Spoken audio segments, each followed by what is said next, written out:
motherfucking relay. We're covering today's top boxing news.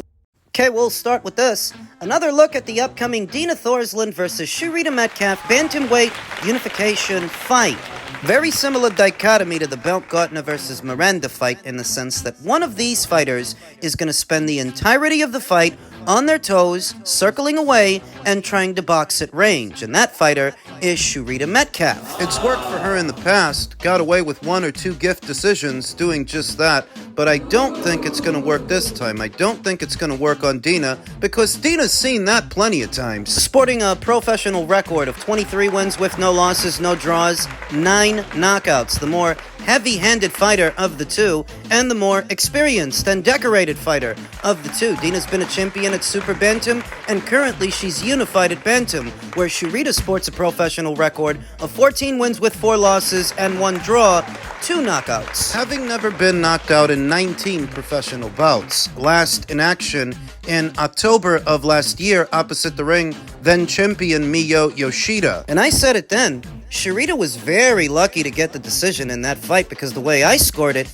Miyo should have won, and Dina Thorslund can fight an even better version of the fight that Miyo Yoshida fought because she's seen this style before. She's seen it plenty of times. Last in action in October of last year, the same as Sharita, but Dina was a lot more active last year. She fought 3 times, once in February, again in May, then again in October, where Sharita only fought once. Sharita, the noticeably taller, longer fighter of the two, 40 years old to Dina Thorslund, who's 9 years younger at 31. You see what she's all about, sticking and moving and staying on the outside, staying long and loose, and on the fly. What normally works for her, I anticipate won't work against Dina, because that's what Mary Romero tried to do with Dina, that's what Deborah Lopez tried to do with Dina, and that's what Yuli Hangluna tried to do with Dina. It didn't work for them. It's not going to work for Sharita. We'll notice that Dina Thorslund is quite capable of cutting off the ring, not just following the opponent in a straight line, but meeting the opponent where they will be. A very subtle difference. Following the opponent around in a straight line, you're in line to get countered, as opposed to meeting the opponent where they will be, moving parallel to them, and in effect closing off their exits. It's a very subtle difference. You almost don't notice it. This is going to come down to foot speed. This is going to come down to who's faster on their feet. I think that's Dina. At 40 years old, Sharita Metcalf ain't getting any faster. Ain't getting any younger. You will notice that the punches from Dina Thorslund are very short, very sharp. You don't see him coming. Stalking her prey, and then she explodes. It's gonna put Sharita Metcalf under a lot of pressure. Sharita, who's gotten 1 or 2 gift decisions she shouldn't have gotten, she got a gift in the Melissa Parker fight, and another one in the Miyo Yoshida rematch. Karma, as they say, always comes back around. As she is now faced with an even more ferocious fighter than those fighters were. And I noticed in the Miyo Yoshida rematch last year that after a few rounds, Sharita slowed down noticeably, wasn't moving around as much, and as a result, was getting hit even more. Could be a knockdown in this fight. Dina Thorslund is good for those. Off of what is her signature punch, her signature leaping left hook to the head or the body. I've seen Dina knock down quite a few girls with that punch. Sharita will be the next. This is for 3 of the 4 major titles in the bantamweight division. The winner of this fight will have but 1 more title to collect. Shernika Johnson's WBA title. There's never been an undisputed champion at this weight, so whoever sees that done will be the first, will be the inaugural undisputed bantamweight champion. I anticipate that's going to be Dina. I always thought she had the skills to do it, the ability, but now she has the money behind her to make every single one of those fights happen. Conservatively, you could go with Dina Thorslund to win this fight and win it on points, but I wouldn't be surprised if she stops Sharita. I wouldn't be surprised at all. Anyway she does it, I've got Dina Thorslund. I've got Dina to win. Men's light heavyweight news, another look at Dimitri Bivol's decision to vacate the WBC title. He made a shrewd business move by flirting with Benavidez, boosting his Saudi purse for the Better Beef trilogy. At least according to the people at Boxing Scene. Dimitri Bivol's decision to vacate his WBC title and pause a defense of his titles against WBC interim champion and mandatory challenger David Benavidez was the right chess move to make. The panel of ProBox TV's Boxing Scene Today analysts concurred. On Wednesday's episode, 2024 Boxing Writers Association of America Trainer of the Year Robert Garcia said he expected Bivol to drop the WBC title in favor of an anticipated trilogy fight with Russian countryman and former undisputed champion Artur Beterbiev. That bout is being pointed to October in Saudi. With that trilogy and a great payday, it was clear he was going to vacate, Garcia said. If he beats Beterbiev again, as Bivol did by majority decision this past February, then he fights Benavidez for undisputed. That's the smart way to do it business-wise. I want to see him fight Benavidez, but I also want to see the third fight. They're 1-1. The winner fights Benavidez. It's the perfect scenario. Although the IBF may yet move to strip Bivol of his belt for not fighting little-known mandatory Michael Eifert next, Bivol likely considered that Beterbiev, 21-1, has turned 40 and mentioned his interest in retiring soon, analyst Paulie Malignaggi said. So many people are describing this as being a choice, a business move. For according to Eddie Hearn, he didn't have much of a choice. He was contractually bound to the trilogy. You know, I even saw people coming out saying, Dmitry Bivol was offered $8 million. So what? With all due respect, he's made more than that for his fights with Artur Beterbiev. But also, it doesn't matter whether we were offered $20 million.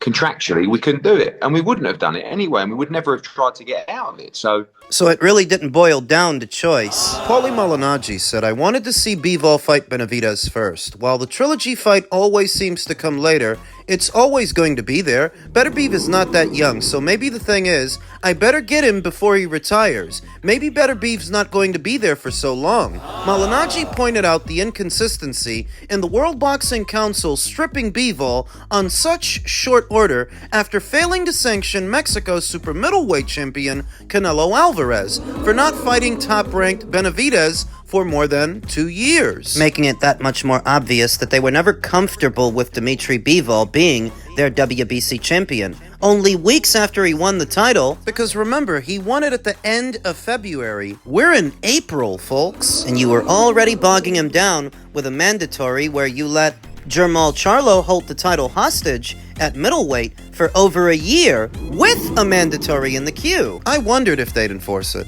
No problem. They stripped this guy instantly while they didn't ever think of stripping Canelo, Malignaggi said. Speaking of conspiracy theories, former 140-pound champion and pro box analyst Chris Algieri said that while there were negotiations between the Bivol and Benavidez camps, he speculates Bivol never intended to take the Beterbiev fight off the table. It was a move by Team Bivol to drag a little more money out of the Saudis, Algieri said. Algieri said Bivol could have been excused for thinking he won the first bout against Beterbiev, which instead went Beterbiev's way by majority decision, and then go after unbeaten former WBC super middleweight champion Benavidez. Saudi Arabia's boxing financier, Turki Al-Sheikh, said, if Bivol knows who butters his bread, he knows who to come to, Malignaggi said. You don't think he's getting some extra cheese on that bread by flirting with the idea of a Benavidez fight?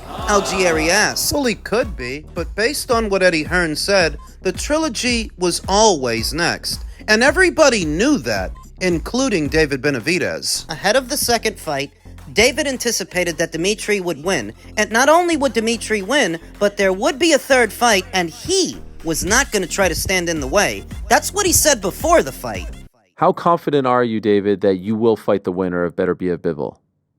Yeah, I'm pretty confident. To be honest, the only thing that I'm thinking about is that if Bivol wins this fight, like what they would have to do a rubber match. You know what I mean? And like I'm just like thinking, who am I to say that they can't fight another fight because they've fought two great fights. So that's basically the only thing I'm thinking of right now. So how do you go from saying that to then pushing the envelope with the World Boxing Council in your corner to have a title emailed to you? You said you weren't going to stand in the way. You even said you'd be willing to fight Callum Smith in the interim. Your promoter has already admitted that the Callum Smith fight that you said you were willing to have was offered to you for millions upon millions of dollars, and instead of working it out and working on that, you settled on an email title instead. It seems to me That's what you were really after, a vacant title, because you guys knew there would be a trilogy, so that you can then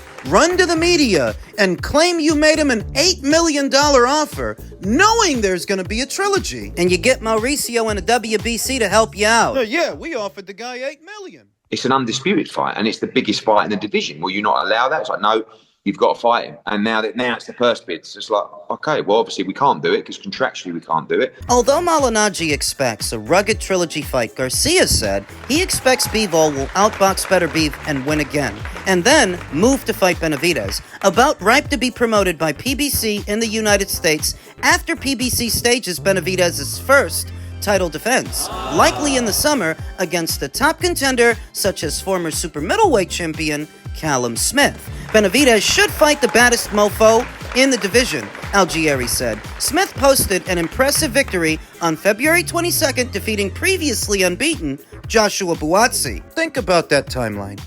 David Benavidez is set to return at some point in the summer. The Better Beef versus Bivol trilogy is further out, towards the end of the year in October, which would put a potential Benavidez fight all the way out there next year.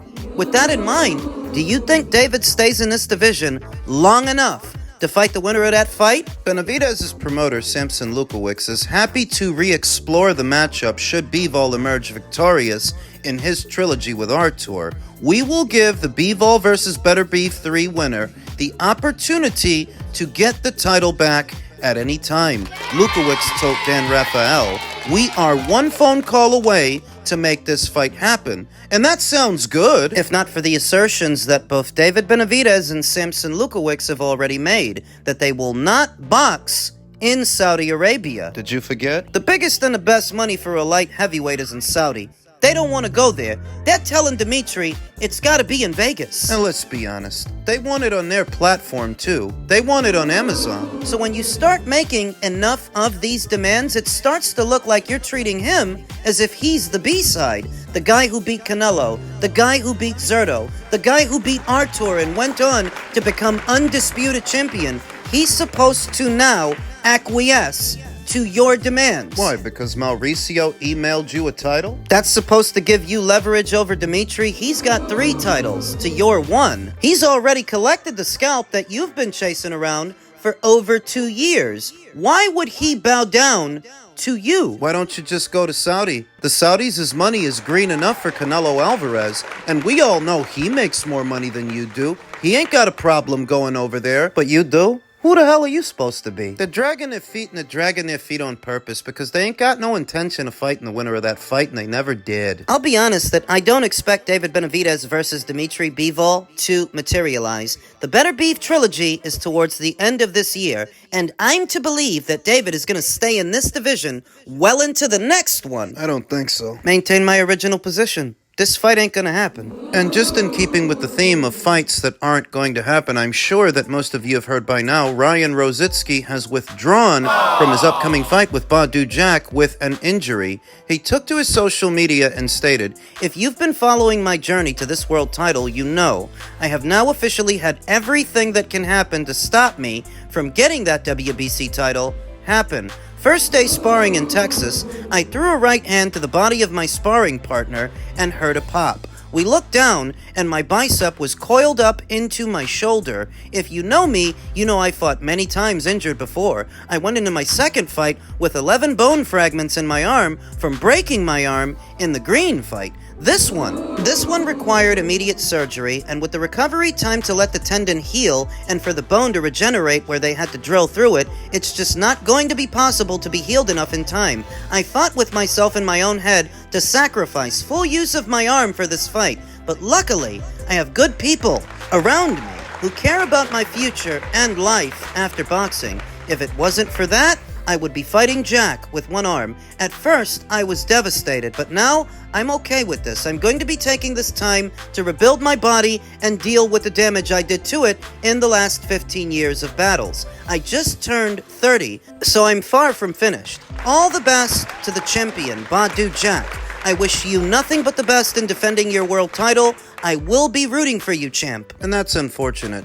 Because even if Ryan can rehabilitate himself and get back in position to fight for a title, it may not be for the same money that he stood to make in Saudi. And against as opportunistic an opponent, a champion as Badu Jack, who's been out for something like 2 years and he's in his early 40s, as luck would have it. Noel Gavor has come back into the frame. According to boxing insider Rick Glacier, Ryan Rozicki is out with an arm injury, and now Noel Mikaelian is next up to bat. A great job by LA-based manager Anthony Gurges to have Mikaelian ready and to secure the fight. That's boxing management at its finest. That's what I call cowardice. This chicken shit comes back right on time. He spent all that time avoiding the Ryan Rozicki fight with delay after delay after delay. The last excuse was he was going through legal issues with Don King. And I guess they must have settled those quote-unquote legal issues because he's back right on time